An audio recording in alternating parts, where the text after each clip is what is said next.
Nuwun para miyarsa, ngaturaken pambagyo kawilujengan. Mugi jengandika sedaya dalasan kulawarga tansah winantu ing bagya mulya. Sugeng pepanggihan malih kaliyan kula slamet prasaja wonten ing acara waosan cariyos cekak. Wekdal menika sampun sumadya ngaturaken waosan cariyos kanthi irah-irahan Gren seratanipun Jlitheng Basuni ingkang kapacak wonten ing crita cekak kalawarti Jaka Lodang nomer 2setunggal tanggal 8 Maret 2020. Mugi atur waosan cariyos menika katampi kanthi renaning penggalih. Sugeng midhangetaken.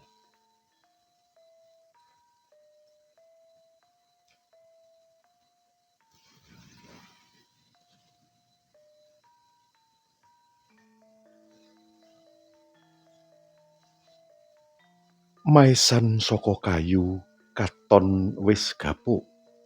Kepangan rayap nganti gripis mung sisa tengahe.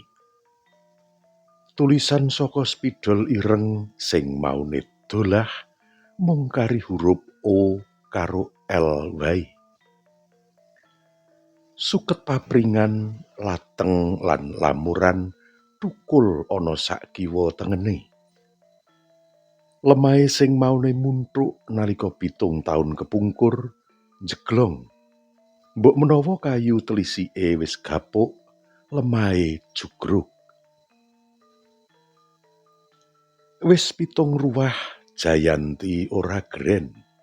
Ora endang-endang kuburane bapake.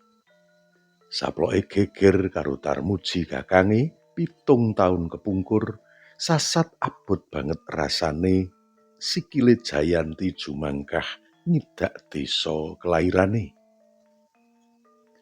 Atine isih tatu jeru, pingget marang kelakuane Tarmuji kakange. Pak, sepurane anakmu, ora ateges aku ora ngabekti marang bapak. Nanging tatu atiku durung pulih. Guneme lirih karo tangane mbubuti suket sing ana dhuwur sareane bapake. Kowe mung arep njaluk warisan to? Ora bakalan tak wenehi. Bocah mung ngisin-isini wong tuwek. Suarane Tarmuji isih genah dielingi Jayanti 7 taun kepungkur nalika bubar slametane bapake 7 dinan. Minggah toh, aku ora duwe adik lonte. Pak Dolah ora duwe anak begenggek. Tarmuji katon serik banget marang Jayanti. Nalika iku Jayanti mulih merga dikabari lamun Pak Dolah bapake ninggal. Wis ana 10 taun Jayanti ninggalake desa kono ngetutake James bojone menyang Swiss. Nyopo gunane kowe mulih lek ora arep ngejak andum warisan? Bojomu sing bule wis bangkrut ya. Wis ora menehi blonjo maneh. Apa wis bedat karo padha bulene?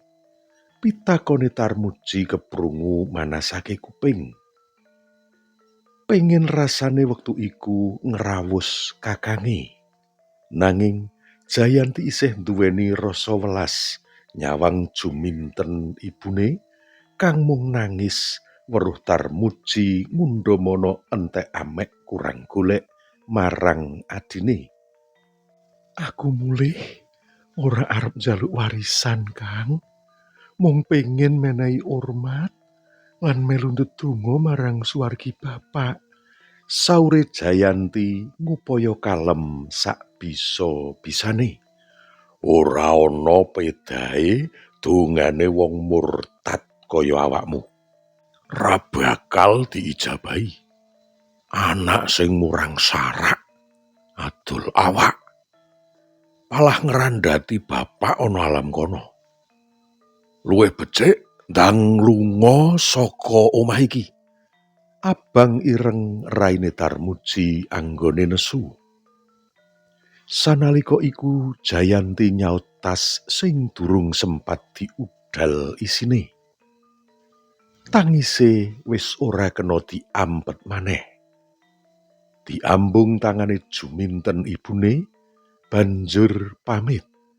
Sepurane, Mbok, aku bali menyang Swiss. Iki ana dhuwit sithik kanggo 40-ane bapak. Belehno wedhus sak bisa-bisane. Jayanti banjur menehake amplop coklat isi dhuwit 50 yuta.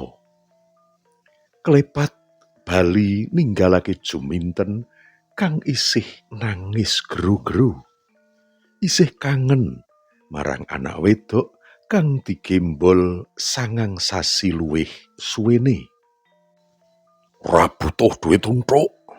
Krungu suarane Tarmuji karo ngrebut lan nyebar isi amplop saka tangane juminten. Jayanti wis ora noleh babar pisan. Karo ngusapi luh sak dalan-dalan tumuju protelon desa, numpak ojek, hotel bunga, perintahe marang tukang ojek. Sawuse ngurus visa, Jayanti banjur bali menyang Swiss.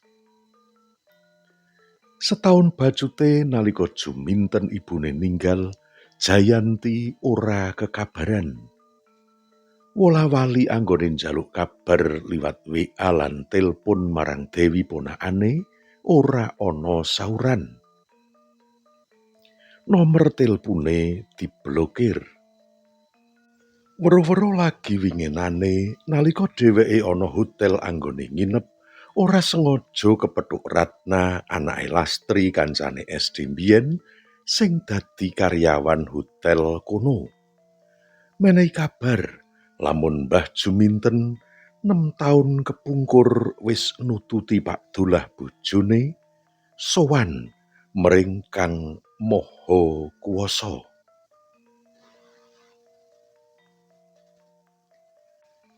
Kula dereng sumerep kuburanipun simbok, Pak. Mugi-mugi celak ngriki ugi. Jayanti mripate milang-miling kiwa tengene sarean. Nanging ora ana maesan sing nandhakake iku sing dikubur jenazahe wong wadon. Kiwa tengene maesan lanang. Katitik wangune lincip mandhuwur. Yen sing dikubur wong wadon rada endhek lan delong pucuke maesan. Kula tresna Mas James. Tiyangipun sae mboten kados pandakwanipun Kang Ji. Mila kula kicat nalika Kang Ji meksa kula badhe dijodohaken kaliyan Kang Komar. Kula pitados Kang Komar tiyang jaler ingkang sae. Ngèlmunipun babagan agama muput. Nanging kula mboten tresna Kang Komar. Manah kula sampun karangket Mas James. Guneme Jayanti karo nyekel maesan saka kayu kang tulisane mung kari O lan L. Mripate kembeng ngampet luh. Alhamdulillah, Pak. Jebul Mas James ugi nresnani kula saestu. Katitik dugis priki kula lan piyambake taksih nyawiji. Palah sampun gadah patutan setunggal. Luwis wayah panjenengan ingkang sakmangke sampun remaja. Ibadahipun ugi tertib senajan wonten negara ingkang Islamipun sekedhik. Awit anggenipun kenceng Mas James lan kula nggulawentah si Luwis babagan agama. Nanging sakmangke keng wayah dereng saged tumut niliki kakungipun ing Jawa, taksih sinau wonten Mesir. Jayanti nyuntek unek-uneke kabeh sing wis suwe disimpen. Pengin ngandhani wong tuwa mau, apa sejatine kang dumadi jaman 17 taun kepungkur. Jayanti pengin bapake weruh lamun anggone mlayu saka ngomah jaman semono iku ora kaya kabar sing diwarak-warakake tarmuji kakange. Sing jare dadi lontre ana Bali kepethuk James bule saka Swiss banjur rabi murtad pisan.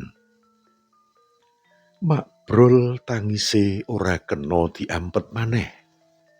Jayanti guguk ana kono.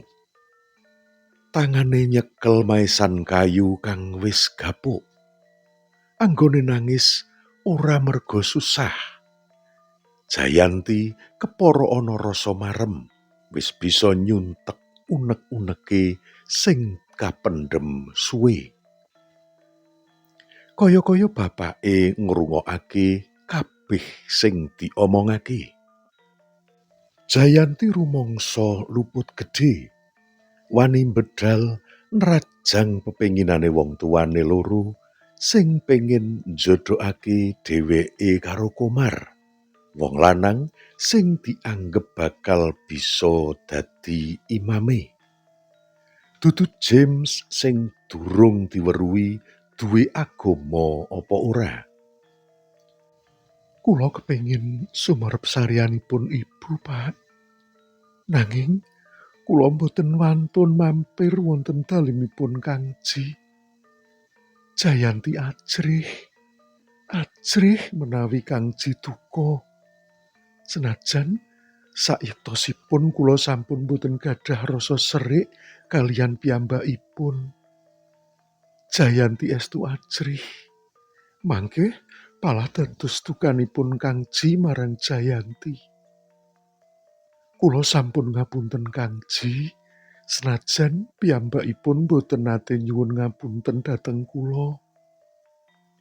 Kula ngrumaosi Kangji taksih turas getih, taksih kakang kula, senaosa piyambakipun nate natoni manah kula.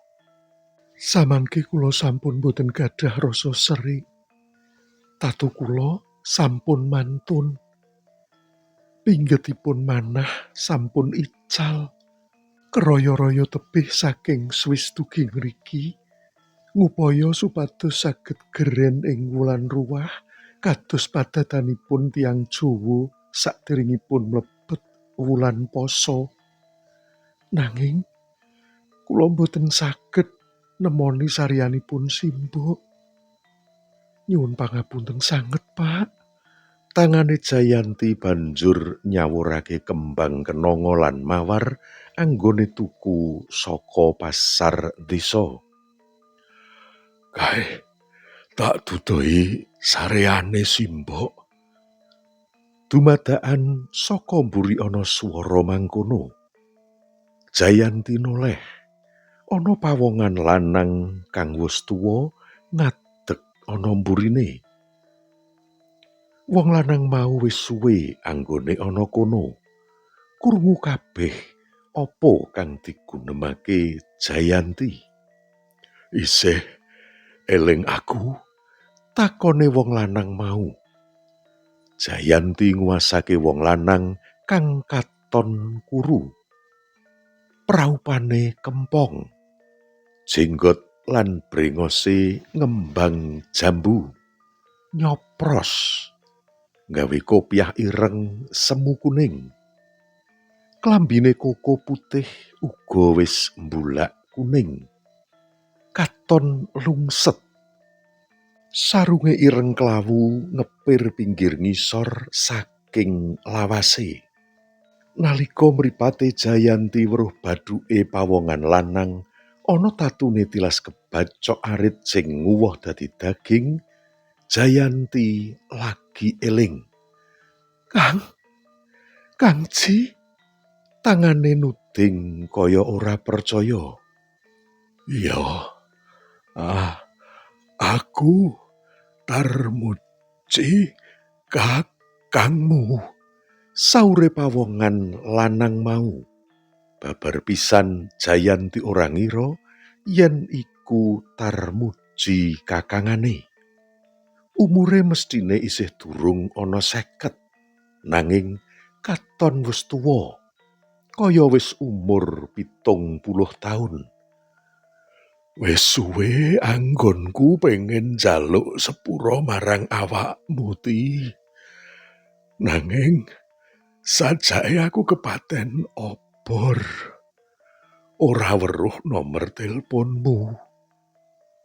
Nganti anggonku mikir awakmu tumekane lara laranen. Awakku entek, kuru. Aku mung pengen sadurunge aku mati bisa kepethuk awakmu, njaluk sepura marang adiku tunggal getih. Lan saiki kelakon sajake." Tarmuji ngrangkul Jayanti. Jayanti uga ngrangkul kakange. "Kae kuburane Simbok, cedhak kuburane Mbak Yumu." Tangane Tarmuji nuding kuburan loro sing maesane cendhek delong jejer. "Mbak Yu Lasiem apa wis ninggal?" Ditakoni adine mangkono, Tarmuji ndingkluk ora sumaur. "Kenek lara apa, Kang?" Tarmuji sangsaya ngrantes, ora kuwawa sauran walaka. Luwe netes nalika eling 3 taun kepungkur. Lasiem bojone mati tabrakan bareng Komar. Kekarone mulih dolan saka pesisir. Jebul Lasiem sedeng karo Komar wis suwe. Lasiem demenan karo bocah lanang sing biyen arep dijodhokake karo Jayanti.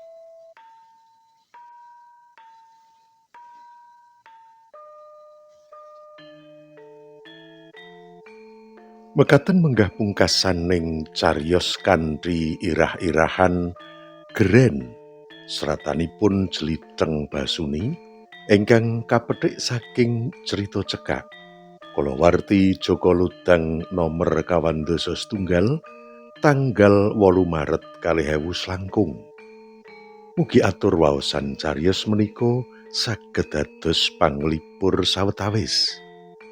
Kula nyuwun gunging samudra pangaksama awit sedaya kekirangan dalah kalepatan anggen kula ngaturaken waosan cariyos menika. Ing wasana kula nyuwun pamit ngantos pinanggih malih wonten ing waosan cariyos sanesipun. Mugi rahayu ingkang tansah pinanggih. Nuwun, matur nuwun.